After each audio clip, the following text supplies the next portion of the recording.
Are you blessed today? Especially after that lunch, a little bit of sunshine, a walk in the sunshine. Boy, good to see all of you guys coming back. And thanks to those who made, 500 lunches or whatever you did today. I mean, that was a little bit of a chore. So thank you for that. And are we good? We are good. Now is the time. Am I on with this one? Okay, so I can move here and I'm still, okay, excellent. Now is the time to stand faithful. This is the current events message. This morning was history, principles for how to stand faithful. Today is what's going on in our world today that fulfills prophecy, that shows us that the time is near. So let's begin with prayer, shall we?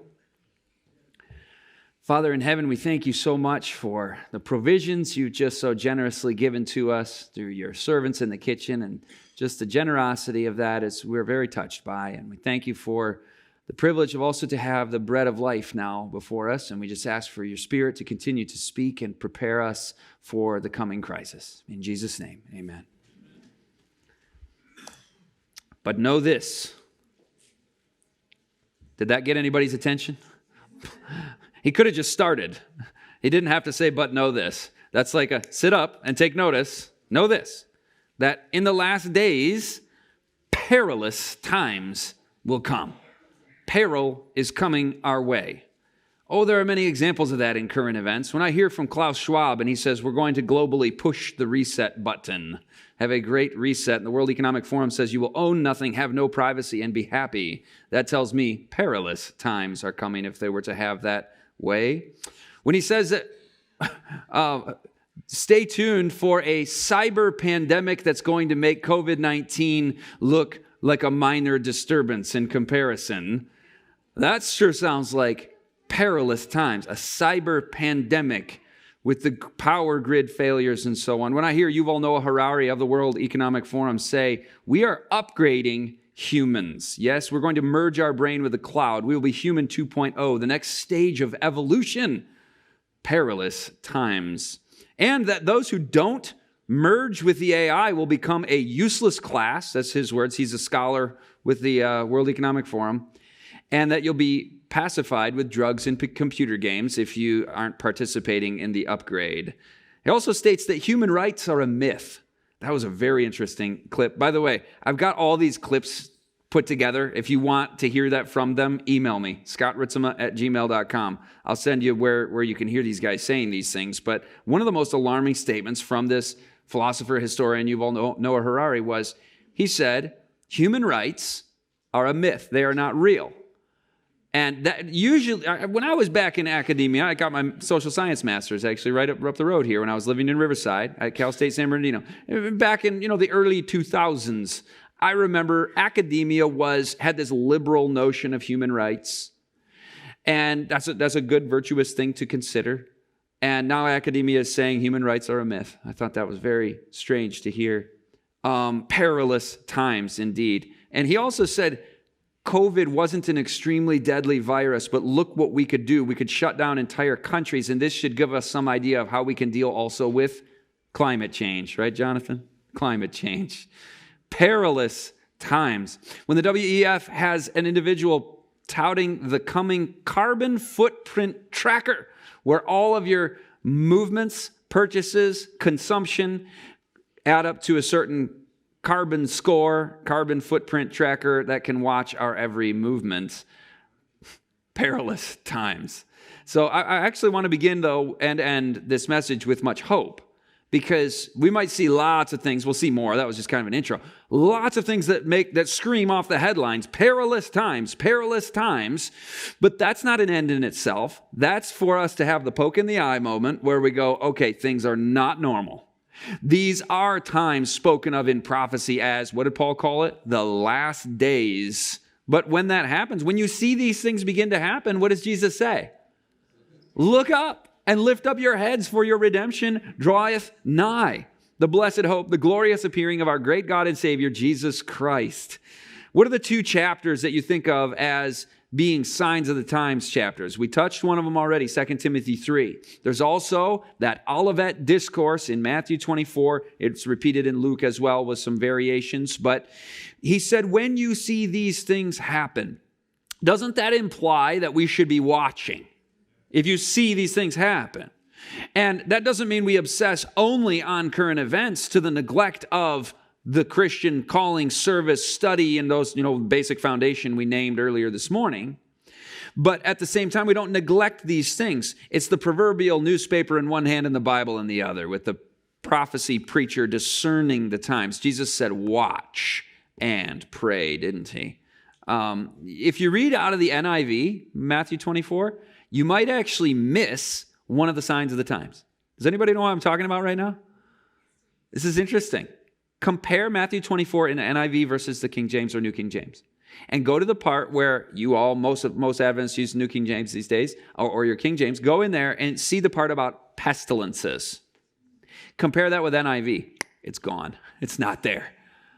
Okay? So we have to watch and know all the signs. We're not going to do all the signs. I want to do two things with you this afternoon.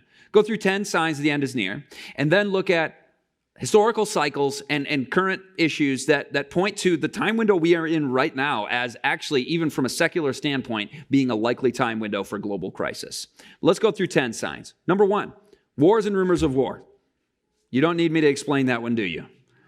The past 2 years almost now since Russia's invasion of Ukraine has seen more and more wars and rumors of war. Middle East, Hamas, Iran, the first ever drone strike on Israel, then the first ever volley of missiles between the West and Russia. These are unprecedented times. The nuclear physicists group, or whatever they're called, that do the nuclear countdown clock, they've got us closer than ever. We're going to look more at that in just a minute on the historical cycles, on the wars and rumors of war. But a second sign of the times is what it says in 3 different texts there: having a form of godliness, but are hypocrites, boasters, and proud.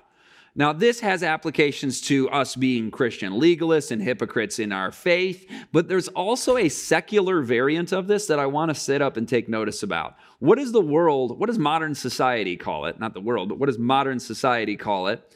When somebody proudly displays their fidelity to the current thing, they signal their social virtue, but it's a empty woke ideology. We call that virtue signaling, a form of godliness in a secularized world that takes on a religious feel to it. It has the same level of dogma, enforcement as your Dark Ages or puritanical religion. A third sign of the times is actually that there's signaling of virtue, but there's not actually virtue and love and law of God, because the lawlessness will abound in the last days. People will be despisers of good, lovers of pleasure rather than lovers of God. And how is good defined in the New Testament? People will be despisers of good. Good, of course, is God's law. Sin is the transgression of the law. And the law is holy and just and good. So that's going to be despised. People will be against the law of God. It will be a lawless time, a flagrant neglect of the moral law of God, the 10 Commandments, just like in the days of Noah. That's another text. Jesus said, as it was in the days of Noah, so it will be at the coming of the Son of Man. So we're seeing these are all intensifying in the times in which we live. And of course, the 4th commandment being the particular target of the enemy. The 4th sign of the time is that love will grow cold. The love of many will wax cold. And another way of phrasing that is they will be without natural affection. But before we get to that, the 2 great commandments of the law are love God and love your neighbor, right? And all of the law are derived from that principle of love. Now, when I see that biblically, like that's the core truth of Christianity. God is love. His law is love. It is the law of life for the universe. It's the most important truth within our faith. Is it a surprise then that a false counterfeit love will begin to masquerade in the world? You hear a lot about love out there from an anti-Christian standpoint, and it's using phrases like tolerance and love. But hold on, I got to tell you a little story. I've got an acquaintance that literally wears the t-shirt of the ideology with a capital I. And I see in this person actually a hurting person who is not happy, who is perpetually offended, polices other people's value system, and is intolerant of diversity of opinion being aired. It's, like I was alluding to with the Puritans, a religious zeal, a cult-like religious dogma.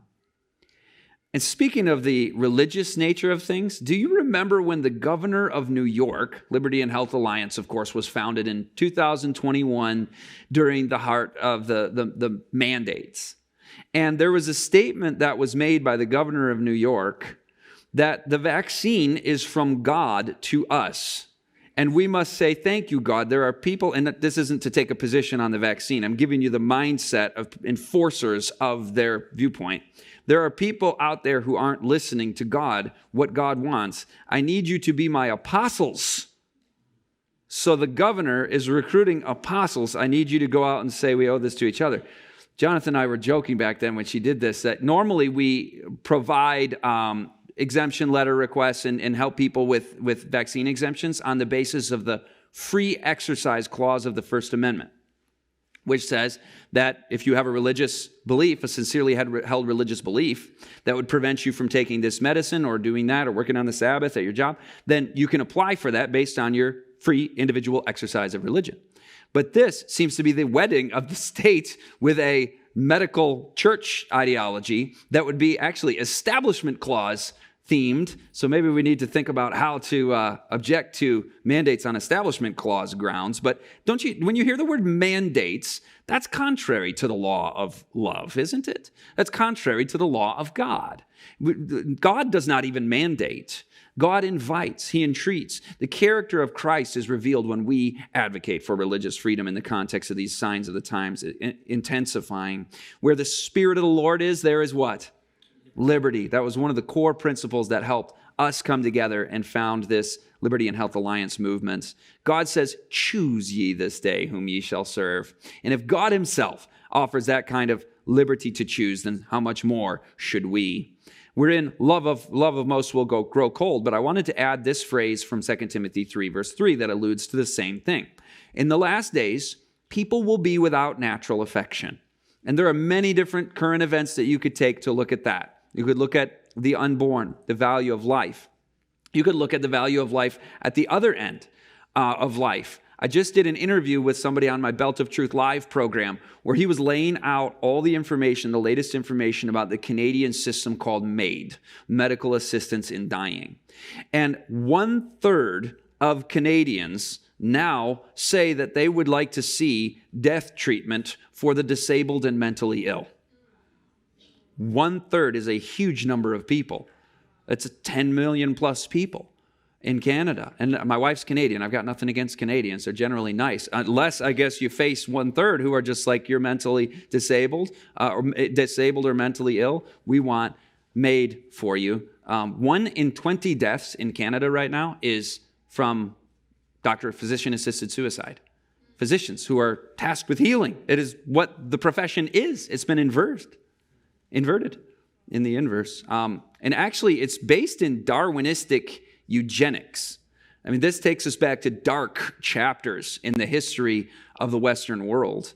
But we cover that in Planned Eugenicide, a Belt of Truth lecture on the history, the origin and purpose of the abortion movement, looking at the eugenics origins of it, that it's actually meant to breed for a superior race. By the way, I'm going to give you one takeaway from that one. There was a guy that I think every single one of you guys knows as a household name, or most of you, if you know a little bit of Adventist history, Seventh-day Adventist history. He was a faithful health reformer, but went rogue from the truth, began to kick against the goads of the spirit of prophecy and flirt with pantheism. And John Harvey Kellogg, you know his unfortunate end of his career within the church. What most people are not aware of was when he made that break from the church, he began hosting the Fitter Families Conference and was a prominent proponent and advocate for the eugenics movement in the early 20th century America. John Harvey Kellogg is one of the best, most well-known eugenicists. That ought to be an added chapter to our Adventist history of what happens when you reject the Bible, when you reject God is the creator of every individual. But the love of most is waxing cold. People are losing natural affections. unthankful, unholy, unloving, unforgiving, lovers of themselves, lovers of money. By the way, this is easy to do, this exercise, by looking at the world and saying this is all going on. It's a little different when we put the mirror on myself as an individual.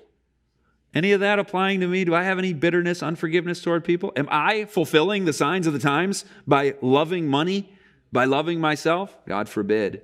1 Corinthians, what is love? It seeketh not its own. It is not self-seeking. Greater love has no man than this, than he would give his life for his friends.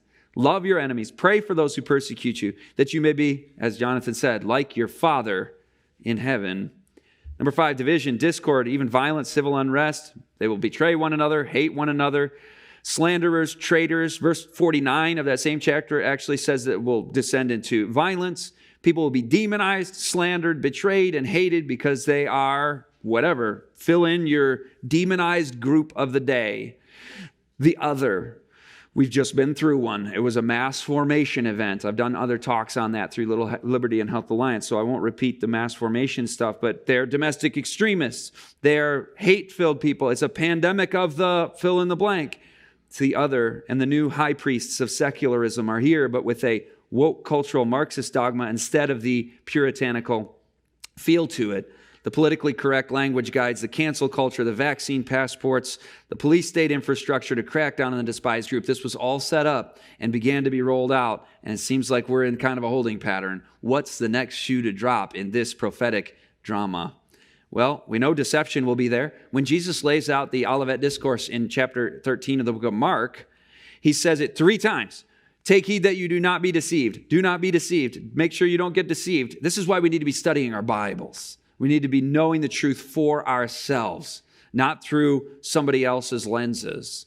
Number 7, for as in the days before the flood, they were eating and drinking. Now, of course, eating and drinking is necessary to sustain life. So what is this scripture? What is Jesus alluding to here? Well, what kind of eating and drinking? This was at a time in history, Noah's day, that the only thoughts of mankind were only evil continually. So this would be evil eating and drinking, yes, by conclusion. Intemperance, in other words. In verse 49 of Matthew 24, Jesus says, eating and drinking with drunkards. So you're getting the idea of the intemperance there. The standard American diet, as you all know, is atrocious. We are consuming, I added this up a few years ago. I don't know that it's gotten any better, but I wanted to see how many calories are we consuming from whole plant food sources versus the everything else category. Some of you have heard me do this in Media on the Brain because it's an analogy for how much media we're consuming. It's the exact same number. It's 25 to 1. 25 calories from everything that's not whole plant foods to every 1 calorie. That's an enormous imbalance, right? I mean, some of us are like trying to pursue 100% pretty much over here, right? 25 to 1. We are absolutely in that state of intemperance in our society. For as in the days of Noah, they were marrying and giving in marriage. Is marriage and sexuality and gender a big topic today or what? I mean, yeah, this is prophecy. Jesus saw our day. And the Bible prophecy says that it's going to be like it was before the flood. Only evil continually. So marriage and giving in marriage, that is of an evil character. Much confusion on this issue in our time. Pure Babylon, Tower of Babel, if you will. It also says in Luke that it'll be like it was in the days of Lot. What do you think of when you think of the days of Lot? Think of Sodom and Gomorrah. And so it's talking about marriage and giving in marriage at a time where things were only evil continually. And remember the time of Lot. It'll be like those days. We could call that sexual perversion and confusion. Without self-control is another phrase used in 2 Timothy 3. And this can be heterosexual normative as well. It can just be, intemperance of that nature. It can be pornographic addictions. It can be all sorts of diversions from God's original design for marriage. And that would be without self-control, taking many forms. Number 9, the assault on the family. 2 Timothy 3 says that in the last days, people will be disobedient to their parents. In Luke 12, Jesus says it'll be 3 against 2 and 2 against 3, and a man's enemies will be the members of his own household. Did you know that today, parents are spending twice as much time just watching Netflix than all quality time with their children combined? And teenagers are spending twice as much time on their smartphones than all conversation with their parents combined. So we're seeing that even just on not necessarily on a conflict level, but just a separation that is tragic. One of the most diabolical things happening in our land today is turning children against their parents. Satan hates everything that God did in the Garden of Eden, doesn't he? And God created marriage, created the family, said, be fruitful and multiply there in Eden. And Satan wants to overturn the Sabbath. Let's replace it with a counterfeit. Let's deny that it is the Creator's day. Let's attack marriage. Let's get into all the acronym stuff. Let's attack the family. Also, we covered the diet a second ago. Didn't God appoint a particular diet in Genesis before the flood? And he made them male and female in his image. So not just marital, sexual matters, but even the very identity of gender. I remember seeing a statement from the ACLU a while back where they were pointing out that the sex of the baby is assigned at its birth. And I said, wait, come again. Did you just say that was assigned? Like, where's Dr. Leela? Do you assign the baby's sex when you deliver the baby? Like, I'm going to arbitrarily declare by fiat that this is a baby girl because I said so. No, it's not assigned. I mean, you could say it's assigned by the Creator when God made the baby in the womb, but that's the world we live in, as you know. Number 10, this is my favorite, because we just covered 9 where we're all just like, what's this world coming to, right? So what you can do is say, now here's something that I can actually fulfill. Like, I don't want to fulfill the other ones. We're watching that happen, watching our world fall apart. But the gospel of Jesus Christ is a sign of the times. Jesus said, and this gospel of the kingdom will be preached in all the world as a witness to all the nations, and then the end will come. And verse 15, by the way, says that understand the book of Daniel. Let the reader understand. So we want to be preaching the prophecies in particular. The gospel with the prophecies. It's not like either or. It's not like finding the right balance. It is, they are preaching the same thing. We're not preaching the prophecies right if we don't have the gospel in it. We're not doing the right thing if we just have an evangelical gospel that doesn't include the present truth of the Bible prophecies. So that's there. The end will come. So a sign of the times. You know the coming is near when we are doing the work of God. Now, I hope we didn't just put afar off the close of time just there, because we're not supposed to do that. 5 or 10 or 20 years. Did you know that quote? That's in Maranatha. I'm sorry I don't have it with me. But there's a quote that says, don't put the close of time far off, 5 or 10 or 20 years. So 5 was the lowest number stated there. And so I always want to assume the coming of Jesus is imminent. We are preparing others right now and doing this work of the gospel, and particularly the everlasting gospel following its 3 components in the third angel's messages. The judgment has come, Babylon has fallen, and don't take the mark of the beast. 3 angels' messages. For as the lightning comes from the east and flashes to the west, so also will be the coming of the Son of Man. But he that shall endure unto the end shall be saved. So that was probably the most rapid fire 10 signs of the times. But didn't you like the last one the best? We got to do it. We got to actually do it. That was one of the 4 foundations of basic Christianity, right? Prayer, study of God's word, service of others, and soul winning, witnessing. And those are combined. You know, we do that as the right arm of the gospel. We do it with Christ's method alone. So these are all woven together. We do it with prayer based on our study of the Bible. So they're not 4 isolated things. They're one package deal.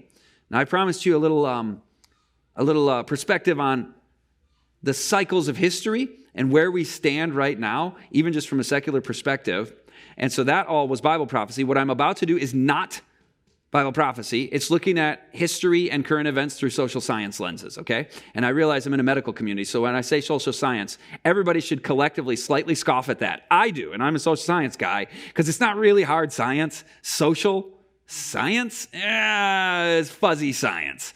So just realize that's where we're venturing right now. We've seen a sure word of prophecy, but I want to share with you some interesting things that came to my attention as I was studying into the time in which we live now.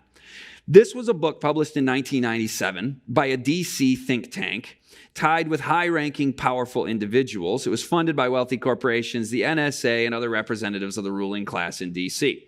And they made, in 1993 to 5, when they were putting their ideas together, it was finally published in 97, they made predictions as futurists. And that's not a proxy for prophecy. I'll say it again. But this is what the power elite are expecting to see. And they called the name of the book 2025.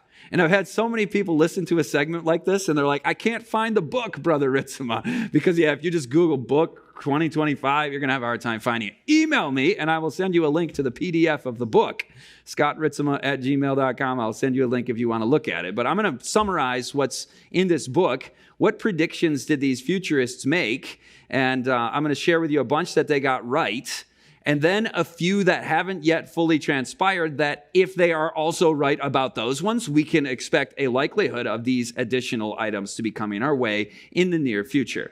Now, they were pretty uncanny with some of their predictions, which is why I bring this to people's attention, because they got some interesting things very right. First thing they said, and this one wasn't quite as hard, but they said the majority of the world's population will become metropolitan by the year 2025. The tipping point was reached in 2009, urban versus rural. By the way, did I tell you the name of this group? This is fascinating. They called themselves Project 2025. That's enough reason for me to look into it, okay? Meager GDP growth. They said in the coming years, in the 2000s, we're going to have meager GDP growth into 2025, and they named it 2% average. How are you going to predict the average growth of the gross domestic product over the next 25, 30 years? They nailed it. They said it would be 2%, and the usual since 2006 has been 2 to 2.5%. And they were saying this at a time when it was 4.5% in the mid-90s. We were having massive economic growth at that time. They also predicted a automobile that would get, and they didn't understand equivalency of MPG, but they said 120 mile per gallon cars, and then you get the Chevy Bolt, the Toyota Prius, equivalency to 128 EPG, 119 EPG, right in that same frame. Now, this one really got my attention. They said, and they named the year 2020 for this one for some reason. They said, going to the office will become a thing of the past for a large portion of the office-based population. And they named 2020 and said, we expect about 40% of the office workers will be telecommuting and working from home. And those of you who followed the data on this, during COVID, we got to 41% of the office-based workforce working from home at least part of the time. They said 40%. It ended up at 41%. There could be there are coincidences. There are. But this is also quite uncanny. They predicted a major epidemic. They predicted that there will be genetically engineered vaccines. They predicted there will be synthetic foods. We now have lab-grown meat, impossible meat, cricket protein, these kinds of new novel foods, if you can call them that, counterfeit food. They said that supranational government, in other words, governments that govern multiple states like the European Union, they say it will be prominent and effective, though not completely. It's like, boy, that actually pretty well describes the rise and struggles of the European Union superstate. It is prominent and effective, though not completely. Reminds me of Daniel 2. What did Daniel 2 say? That they will attempt to cleave, even through mingling the seed of men, but they shall not cleave. And that was the history of Europe. Same thing here. Terrorism will rise, they said, fulfilled in a major way, of course, 9/11 through especially 2015. They predicted virtual communities globally before it was called social media. Virtual communities globally. They predicted face-to-face communication will be available to any place, at any time, from anywhere, for which I am so grateful because I can see my family today after we're done, if they're not in bed. Yeah, they saw this coming. They also said secular substitutes for traditional religious beliefs and rituals will exist for a substantial portion of the developed world. That's kind of what we just covered with the virtue signaling and all of that. They said sustainability will be the central concept and organizing principle of in environmental management. You might remember the 2030 agenda that was launched in 2015. It was all about sustainability, involving that global warming and all of that. Artificial intelligence devices will flower as aids to professionals. They said this in 1997. This one literally became a reality in the last year or two with ChatGPT and everybody going AI and professional world. Smart homes. They have an entire chapter on how everything in the home will be connected to the Internet of Things, the smart everything, the smart home. And so that certainly transpired as well. I'm going to just go fast through the rest. Nanotech devices, genomics in medicine. Vegetarianism will be brought to the fore for health, environmental, and ethical reasons. Machine learning will surpass that of human beings' ability to learn. Family size will be below replacement rates in most advanced nations. Family size will be above replacement rates in the less developed world. A worldwide popular culture will emerge. National universal health care will be a big thing. The cost of energy will rise. Computers will translate human languages. Environmental degradation, especially in the developing world. More schooling. The multinational corporation will be the world's dominant business form. Privatization of many highways. Population will rise from 5.6 billion to 8.4 billion, which they pretty much nailed. So they got some stuff right, huh? That's significant. And some with the conspiracy lenses on, you're going, I don't think these are predictions. These are plans that are being announced. So take your pick on your approach to this, but it is what it is. A lot of correct calls. If you've ever tried to predict things that are going on in the world, and you realize this is not easy. This is not easy. Futurists, okay, the weatherman can't tell me whether it's going to rain 3 days from now or not.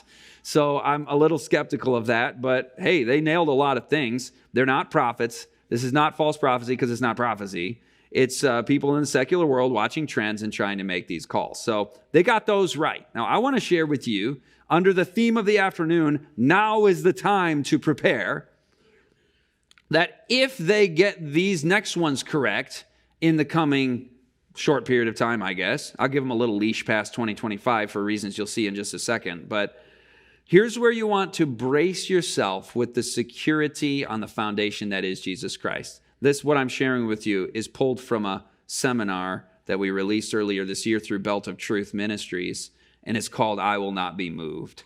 And we're going to end with Psalm 46. It's going to be wonderful about how we will not be moved. But I got to level with you and break it to you. If these things were to transpire as these guys expected, we would expect World War III. They actually made that call. Nuclear device causing widespread contamination, additional epidemics, cyber attacks, or in their words, computer-based socially significant crimes such as tampering with air traffic control or national security systems. That actually has happened this year. That happened since I put these slides together. A global currency and mass starvation. These are not random dudes just throwing stuff at the wall. This is well-funded, well-connected DC think tank in the national security apparatus. And then when I look at the WEF, you've got the angrier world that Klaus Schwab says is coming, an angrier world where we will have more scarcity of food and of energy resources. Then you get also this global currency thing. The WEF is also calling for that. So it's like a lot of the things these guys are predicting are now being called for or are occurring already. The WEF says, is it time to introduce a global currency? Prophecy students, do you find the notion of a global currency to be significant perhaps, or a central bank digital currency, everything going digital, cash being abolished? That's the direction we are moving. Additional epidemics. This was interesting. Do you remember an interview between Bill Gates and Stephen Colbert in 2020 where Bill Gates said, all the things we're learning, all the tools we're rolling out to deal with a pandemic right now, we're learning how to do this so that when pandemic 2 comes, we will have our strategies in place. And when he said that, I totally had forgotten about this till I went back and looked at the clip.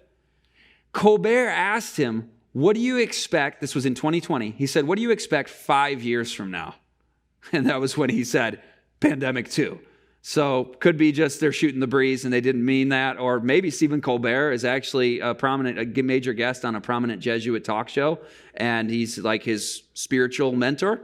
So maybe these people actually are linked in to the power elite and can have a glimpse into what's coming next. But cyber attacks are another one that was mentioned there. And that again came out of the World Economic Forum. I mentioned Klaus Schwab. He said a cyber pandemic that will make COVID-19 look like a minor disturbance. But this guy actually puts the time frame on it again.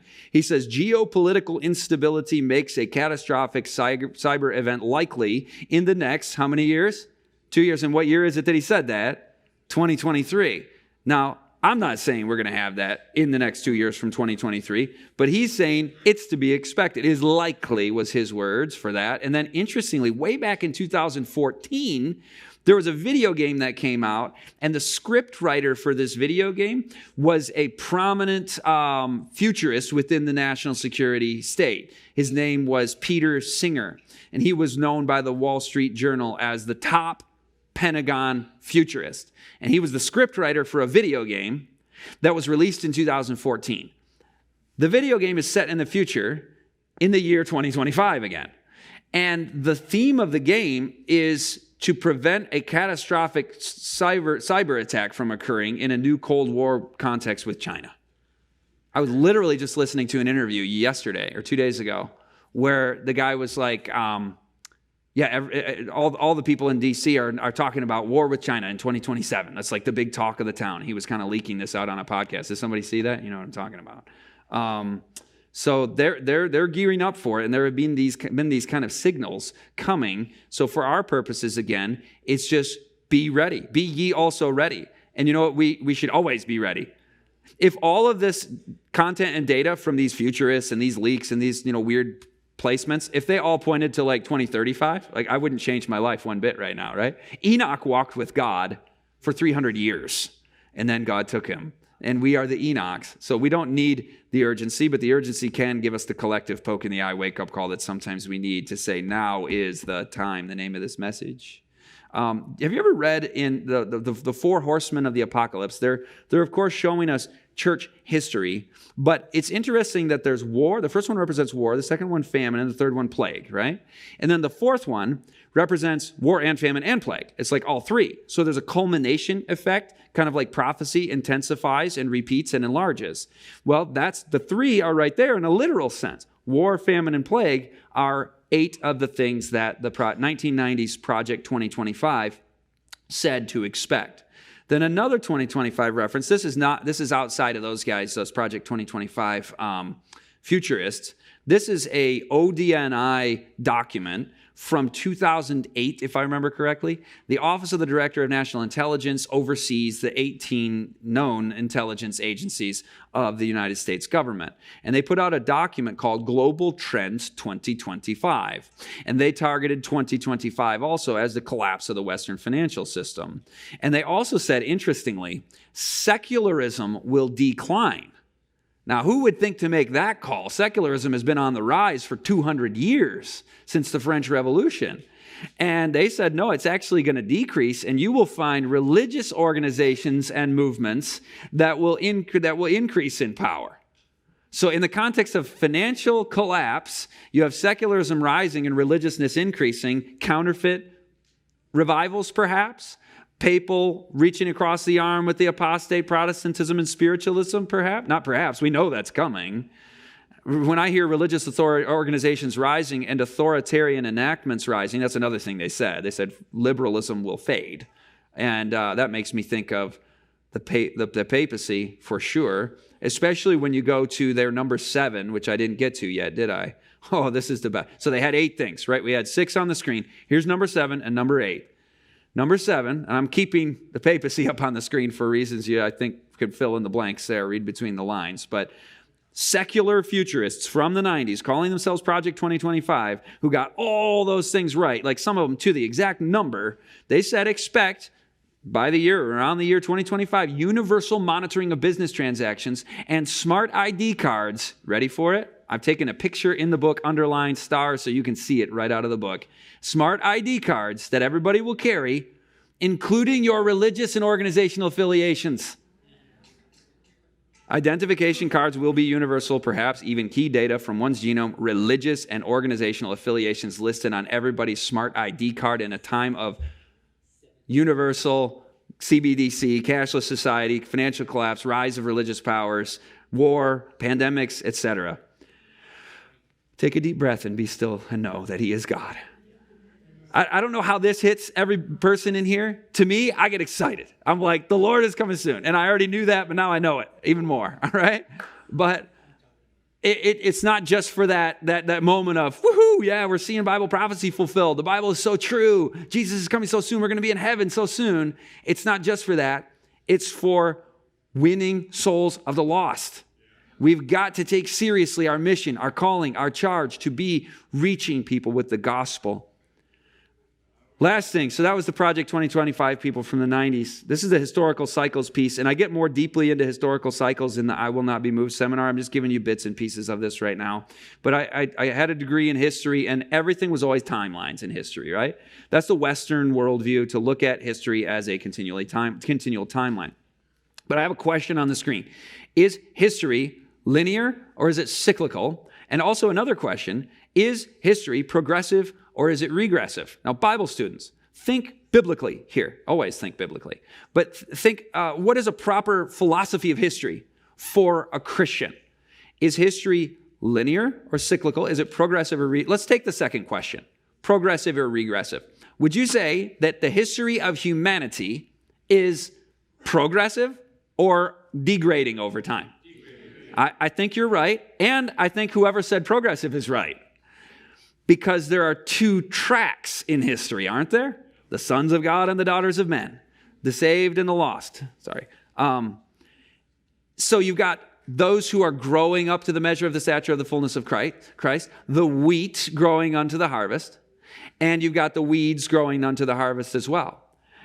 But what the history profession gets wrong is they're missing something. Do you see the arrows just pointing? That one, they have it up, but whatever. Whether it's up or down, whether you have an optimistic view of human progress and the Enlightenment, and a lot of the history profession will look at it that way. That's not the point now. The point is they miss this. There's an end to history, isn't there? And I don't mean Kiyosaki. What's his name? It's not, who's the guy that said the end of history? Oh, ask a history guy. Come on. Oh, it's not Fukushima. It's not Kiyosaki. There's a Japanese name. The guy said we've arrived at the end of history. It was a famous essay in the 90s after the Cold War ended. What is it? Not Nagasaki. You guys are just messing with me now. Fukuyama. Francis Fukuyama. Yeah, Francis Fukuyama.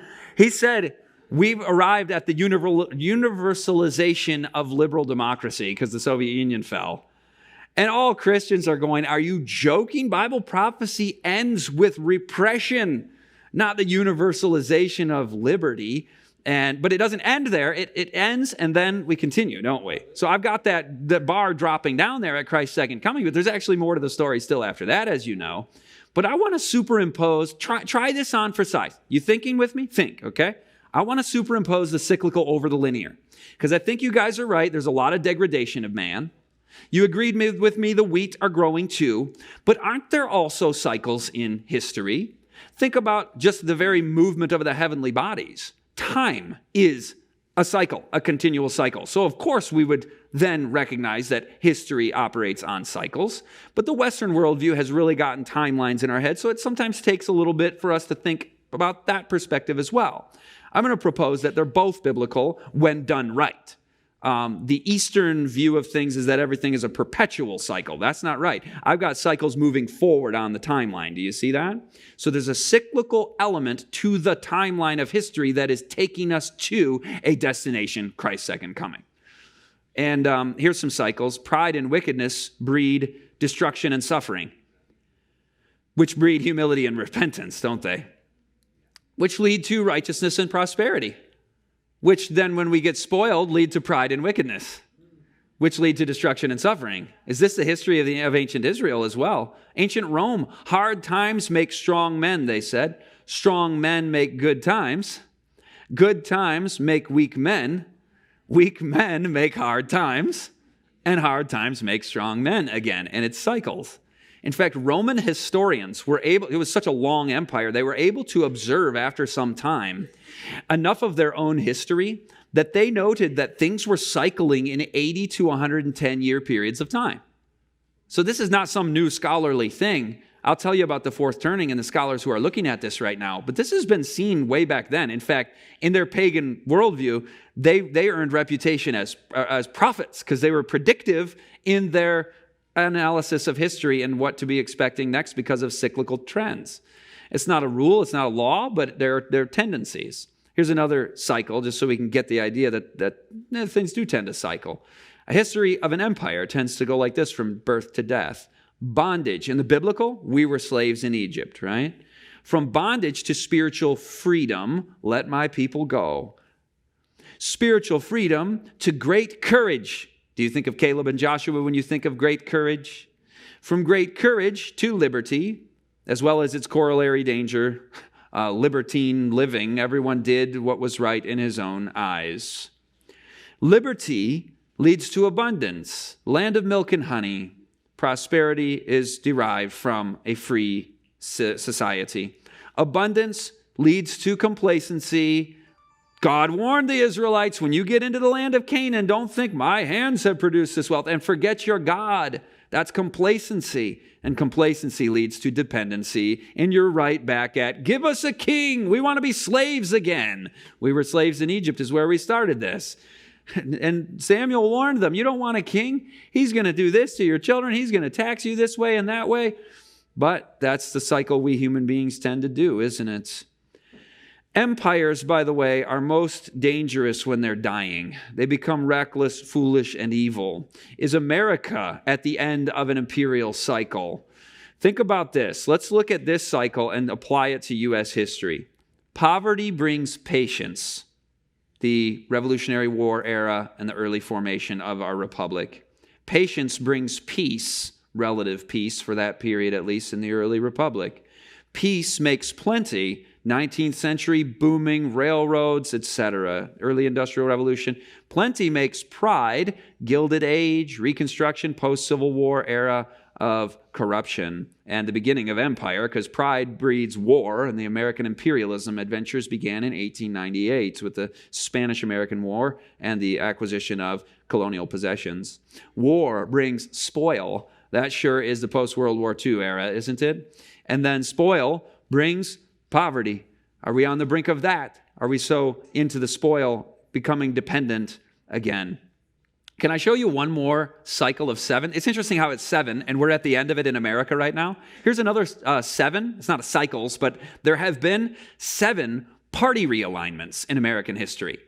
The first, 1788, Federalists versus Democratic Republicans. 1828, Jacksonian Democrat Party. 1860, Lincoln founds the Republican Party. 1896, that's where that military adventurism came in with the Republican Party under William McKinley. 1932, the New Deal, a remake of the Democratic Party. 1980, the Reagan Revolution, a remake of the Republican Party. 2016, Trump populism. 7 party realignments, all approximately 40 years apart, interestingly. Okay, now I got to show you the fourth turning, Neil Howe. This historian has done a masterful work, and I don't endorse everything in his book, The Fourth Turning is Here, or his original work from 20, 30 years ago with his colleague Strauss. But it's the Strauss-Howe cyclical view of history theory, and they're not the first ones to come up with a cyclical view of history, but they're noting the trends, and I want to share some things with you on how they arrive there. Think about a human life. Isn't society comprised of a lot of individual humans? And a human life, you think of the lifespan as kind of divided into 4 seasons, if you will. Childhood, that ends about age 21, right? For full privileges, if you can call them that in our society. Then, so that would be like spring. The summer season of life would be from 21 till you're going to be middle-aged. Now, I may not want to face the facts on when they divide this demographically, but they tend to do it by who was the youngest president ever elected, and that was age 43. So then after 43, you're in middle age, you're in the fall season. And then when do you have full Medicare benefits as a senior? 65. So that's your winter season. I think winter is beautiful, by the way, to the seniors in the room. The hoary head on the hoary mountains and so on. So it's beautiful. So viewing history as a succession of generations is actually a biblical way to do timelines. It's so-and-so begat so-and-so, he begat so-and-so, and he died. So thinking about this in terms of generations, age groups that form a culture within themselves. You know it. When I say baby boomers, you're immediately thinking some ways they were and are. When you hear Gen X, you're starting to think about some ways that they are. And this is all taking us somewhere to the crisis scenario we're going to, because each of these seasons has a flavor to it, the way that it is. But if human beings have 4 seasons in their life, and generations form around collections of human beings, and societies are formed by those generations of people, then perhaps history might kind of cycle in spring, summer, fall, and winter over a 80 to 110 year period of time, perhaps. And that's where Neil Howe comes in. And he's looked at 80 to 105, the period he refers to as a seculum. And I want to say this is not some sideshow, like, goofball history. And I'll say I never heard of this in all my history profession until after academia and studied this. So it is kind of marginalized in the history profession. But Al Gore said he really appreciated the scholarship of these guys. So this is at least respected by the power elite themselves in Al Gore's case. So I want to describe for you from the book the season of the crisis season, the winter season, because that can tell us if we are in one of those, then we can also expect, just like maybe those predictions make us be aware of the potential for, can we expect some things to be cycling in about now? So this was a crisis season, this was a crisis season, and this was a crisis season. Do you recognize those 3? When you look at Howe's cycles of history, you get the American Revolution, or the War for Independence, as a winter season of history. 1781 was the British surrender to the Americans. 1781. 1861 was the beginning of the Civil War, and 1941 was the U.S. entrance into World War II. Did you notice something? Those were exactly the same periods apart. 1781, 1861, 1941. Well, that's kind of interesting. So then shouldn't we expect in 2021 to be starting to see some major crisis if the cycle would continue? And by the way, we're going to bring prophecy back into this little social science exercise we're doing to see that God is sovereign. I won't get ahead of myself. You'll see the scriptures on that in just a moment. But it's interesting that the COVID war, if you will, one of the greatest, biggest, most tumultuous events in most of our lifetimes happened in just that time period. Also, it's interesting that crisis seasons tend to bring out notable presidents. Historians rank their best presidents and so on, and you get the 3 probably most well-known presidents that came out of crisis seasons, winter seasons, if you will, in American history. I want to zoom out and go to Anglo-American history, because this is really where it's going to come home to us. There were 6 giant wars in Anglo-American history. Each was in a crisis season, a winter season of the Neil, Howe, and Strauss cyclical view of history. Everyone landed where it was supposed to. So it begins to be almost predictive, not in the sense of prophecy, but in where you go, I think there is a likelihood that now in this time range, we might expect giant war. And maybe war changes forms. Maybe we're looking at, 5th generational and information and blah, blah, blah. And maybe it won't be the kinds of wars we've seen in the past. But I want to ask these questions about coming crises in the winter season that we live in, because what is the most likely time window for a fulfillment of Revelation 13, which we cannot set dates for? But should we be especially sitting up and taking notice right now as we are in a winter season? I'll tell you, I'm going to jump right forward right now. Our crisis season began in 2008 with the great financial crisis, and it's scheduled to roughly wrap up 2032. And I don't put far off the close of time 5 years, so I don't plan to have that long. But just so you know, when we're on schedule for our crisis season ending, it's kind of interesting. We had 9/11 as a precursor to it. There's usually a tremor event that precedes the beginning of a crisis season. Then the crisis season begins usually with an economic event. And then there is substantial war in the latter half of the crisis season. So that's what we're wondering about, is how does this relate to Revelation 13? You know what summer seasons are like? Some of you lived through one. I've not lived through a summer season. I've only lived through a fall and a winter season. But a summer season, there was a summer season, an awakening with Martin Luther. The history cycled, and in the 1600s we had another awakening, the Puritan awakening in England. Then you had another, are you noticing a theme here? And there seems to be an awakening during the summer season, the Great Awakening in the 1740s and 50s in the American colonies. The Great Second Advent Awakening. Our own history fits into these cycles. We were in a summer season in the development of that. There was also the Second Great Awake happening just before that. And then the one some of you guys lived through, the awakening of the Jesus freaks and the New Age movement and the Aquarius and all of that kind of thing of the 60s and 70s. Summer seasons tend to be philosophical, not as likely candidates for a crackdown on no buy, no sell, death decree, forced worship. It's just not as likely. It could happen, but fall seasons are what I grew up in the 80s and 90s. Fall seasons tend to be more individualist, more skeptical of institutional structures. That's why maybe a lot of Gen X people are asking tough questions through COVID, because they were raised with that mindset. And it can get obnoxious too, by the way. I realize we can be that way, a little flaunting our individuality excessively and not being like Gen Z. My kids' friends, these are the nicest kids. Has anybody noticed kids are nicer now than they were 15 years? They were sure nicer than I was. I can tell you that. The demographics, I'm looking at generational demographics, and Gen Z tends to be wanting to please their teachers and parents more than my generation did. And so I find that to be a positive thing. We'll get to them more in just a second. But an individualist culture is also a less likely candidate for the whole world wondered after the beast, right? So you wouldn't necessarily think that fall season is going to be the top candidate. It could happen, but it just doesn't. Cultural individualism doesn't fit as well with the whole world wonders after the beast scenario. How about winter, though? When you transition from a fall season to a winter season, 2008 to our day, you move from more individualism to more collectivism. Have you noticed that with the COVID stuff, with the woke? There's more of a group mindset.